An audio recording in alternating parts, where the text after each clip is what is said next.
বাংলাদেশ ক্রিকেটে নতুন করে আলো ছড়াচ্ছেন তরুণ পেসার নাহিদ রানা। পাকিস্তান সিরিজের পর নিউজিল্যান্ড সিরিজেও সিরিজ সেরা হয়ে টানা 2 সিরিজে নিজের ধারাবাহিকতা প্রমাণ করেছেন তিনি। তার গতি, নিয়ন্ত্রণ ও গুরুত্বপূর্ণ সময়ে উইকেট নেওয়ার দক্ষতা তাকে আলাদা করে তুলছে।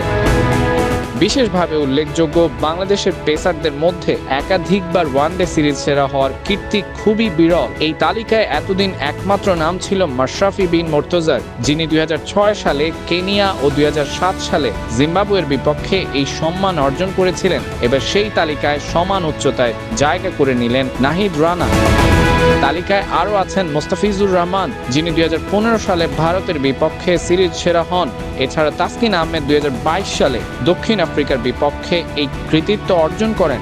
সব মিলিয়ে নাহিদ রানার এই ধারাবাহিক সাফল্য শুধু তার ব্যক্তিগত অর্জন নয়, বরং বাংলাদেশ পেস আক্রমণের শক্তির প্রতীক। তার পারফরম্যান্সে ভবিষ্যৎ নিয়ে আশাবাদী ভক্তরা। এখন দেখার বিষয় এই ধারাবাহিকতা কত দূর এগিয়ে নিতে পারেন তিনি।